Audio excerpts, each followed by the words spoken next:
second round para po makalukso na po siya sa kanang another round. So, pero kung imuhang ka-group is kanang nangakuha mo tanan, disqualify mo tanan, or wala po nakalukso bitaw, natandog ninyo ang tinik is may magiging nga kanang kuha na po. Mura bitaw ang next, ang katong nagtinik na po, mo na po doon ang jump. Then, ikaw nga nasayo, ikaw na po ang kanang play as kanang tinik. So, next one is, what is the purpose or the goal of this game? So, some purpose. So, the purpose of this game is to challenge the players jumping high.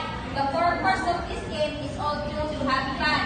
So, ang major na purpose nila is kanang mag-jump ka, kung namin ito, ma-test or makita ang capability nimo kung unsa ka kataas mo lukso. And the record siya, of course, is kanang also to have fun. Kailangan yun na, kanang ito, kaning nga dula is dili lang kay kanang nalang tayo goal na kanang unsa ka kakusog mo lukso or unsa ka taas mo lukso. But ito ang goal is kanang mahimog ito nga kanang i-enjoy ang game. So, 5. What are the tips you can give to win this game? So, the tip I could give is to jump higher by bend on your hips and knees.